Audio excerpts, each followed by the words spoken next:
Hola, aquí estoy de nuevo. Recuerden que estamos sí viendo lo de la creación literaria con nuestro manual. Sí, estamos viendo ciertas formas literarias, ciertos vicios que no debemos cometer. Y también estamos en el género del ensayo. Eh, no sé cómo les fue con la tarea que les pedí. No era nada difícil. Les di varios temas a elegir. Estoy seguro que encontraron alguno que pudieron desarrollar. Nada más para cerrar no cerrar el capítulo, pero para no estar constantemente repitiendo el formato del ensayo, ya habíamos quedado que es un título, un epígrafe, una introducción al tema, el desarrollo de ese tema y al final una conclusión. ¿Con cuántos párrafos se cierra? ¿Con cuántos párrafos se desarrolla? ¿Con cuántos párrafos se introduce? Son los que tú creas que vas a necesitar. ¿Sí? Muchas veces con un breve párrafo introduces prácticamente todo el asunto. Pero otras muchas veces necesitas 2 o 3 párrafos introductorios para lo que quieres explicar, y luego vas a necesitar, normalmente los párrafos de desarrollo son mayores. No sé si recuerdan el trabajo que les pedí, pero ese fue de crítica de arte, sobre el puente de Metlac de José María Velasco. Les pedí, si mal no recuerdo, 7 o 8 párrafos, eh, una medida arbitraria de mi parte, pero bueno, para tener un cierto control de cómo calificar ahí. En este caso, ya en el ensayo, bueno, pues ya sabemos, es título, epígrafe, introducción, desarrollo y conclusión. Y si es necesario, ponemos bibliografía a pie de página o al final, según sea el deseo de cada uno de ustedes, o en su defecto podemos citar dentro del mismo texto, para ya no irnos a las listas que luego son muy farragosas, es decir, son muy cansadas estarlas ahí viendo de dónde saqué la información y demás. Siempre recuerden eso, si toman información de un libro, den el crédito. Eh, Hay maestros que califican muy abajo en la universidad cuando cometemos ese tipo de errores, porque se presta a todo tipo de, pues de malinterpretaciones. Les recuerdo, por ejemplo, la tesis del expresidente Peña Nieto. Prácticamente su tesis, y pongo tesis ahí entre comillas y al final signos de admiración, porque él no tiene la capacidad para hacer una tesis, y esa tesis que él presentó en realidad está llena de citas de otros autores a los cuales, por cierto, no les dio su crédito. Si ya de por sí nadie creía que él había hecho esa tesis, seguramente le pagó a alguien para que la hiciera.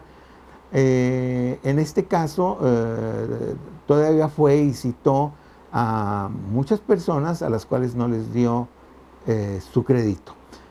Bueno, todos ustedes me consta que tienen la suficiente capacidad.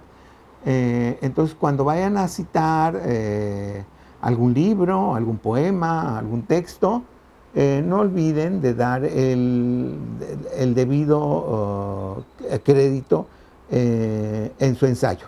Bien, eso es lo que vamos a estar viendo durante esta parte del semestre.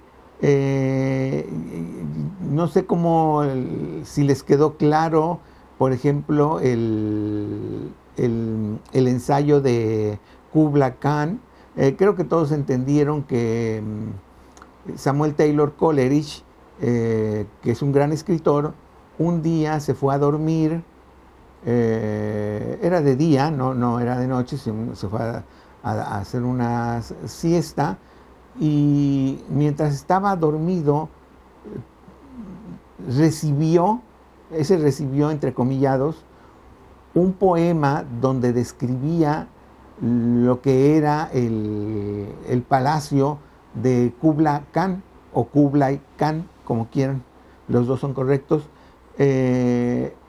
Y entonces se despertó y era un gran poema, lo traía todo en la cabeza, todo y se fue a escribir, y en eso tocaron la puerta de su casa. Era una finca no urbana, sino rural, y al tocar la puerta estuvo ahí un buen rato hablando con la persona que estaba tocando, y en ese instante se le olvidó todo lo demás. Alcanzó a escribir el fragmento que yo les envié, el que les dije, el link, pero ese fragmento, acuérdense lo que les dije, tiene tanto ritmo, tanta música, que ese trozo vale la pena que por lo menos eso se conservó. Ahora, ¿cómo fue esta historia de este ensayo? La cuenta el mismo Borges, que dice que alguna vez leyó a un autor del Renacimiento,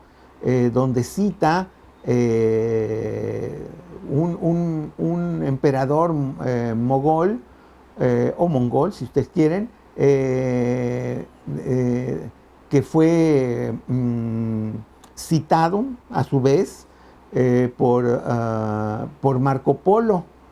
Y él decía que este emperador, Kublai Khan, había construido un gran palacio. Eso fue todo lo que leyó Borges, y con eso le fue suficiente para crear todo este ensayo, junto con la idea de lo que le había sucedido a Samuel Taylor Coleridge. Ahora déjenme decirles una cosa: Samuel Taylor Coleridge no es que se haya ido a tomar una siesta. Lo que pasa es que no sé si se inyectó o se lo fumó, no sé qué cosa, no sé cómo se pone eso, opio. Y entonces, claro, el opio da sopores así como, ay, me estoy durmiendo. Ay, eso. Y entonces, pues de plano se fue a dormir, y entonces en ese sueño soñó el poema Kublai Khan, o Kublai Khan, como quieran. Entonces, sobre esa historia es que hace Borges todo su ensayo. Como ven, el ensayo es muy libre. Él ahí habla de muchas cosas. A él le llamaba mucho la atención estas cuestiones de la vida aquí y la vida en otro plano. El que yo esté aquí hablando, y ahora mejor, él existe, él es Borges, existe porque yo estoy hablando de él, pero si yo dejo de hablar de él, él deja de existir, y entonces como deja de existir, el libro donde está el ensayo ya no está, y entonces todo ese mundo que está ahí ya no existe. Ustedes ya no existen porque ya voy a dejar de hablar de ustedes. Entonces, todos esos mundos son un constante, o una constante en la obra literaria de Jorge Luis Borges. Por ahí les voy a pedir que lean un ensayo. Es el primer ensayo que tienen de los tres de Borges, que se llama La esfera de Pascal. La esfera de Pascal, quiero que la lean. El primer párrafo les dice de lo que se va a tratar todo lo que vamos a leer a continuación. Es un ensayo para personas que deben de tener cierto nivel cultural. No se ofendan, ustedes no lo tienen, pero como van a tener mucho tiempo de aquí a la otra semana, y el ensayo es muy cortito, bueno, vayan leyéndolo poquito a poco, párrafo por párrafo, para que vayan entendiendo lo que van leyendo, y nosotros el viernes que sea la clase presencial, vamos a tratar de hablar un poquito de ese ensayo, que es un ensayo que para mí es uno de mis favoritos, uno de mis 10 ensayos favoritos. Bueno, pero no es de ese ensayo del que yo quería hablar el día de hoy. El ensayo del que yo quería hablar el día de hoy es uno que viene aquí antes del sueño de Coleridge y que se llama La flor de Coleridge. En este ensayo, déjenme leer lo que dice aquí Paul Valéry. Paul Valéry es uno de los grandes escritores franceses. Escribió un poema bellísimo que se llama El cementerio marino, que es precioso, ¿no? Pero si alguna vez tienen tiempo, léanlo. Dice aquí: hacia 1938, Paul Valéry escribió: la historia de la literatura no debería ser la historia de los autores y de los accidentes de su carrera o de la carrera de sus obras, sino la historia del espíritu como productor o consumidor de literatura. Esa historia podría llevarse a término sin mencionar un solo escritor. Si lo recuerdan, nosotros tenemos una historia de la literatura donde yo hago esto.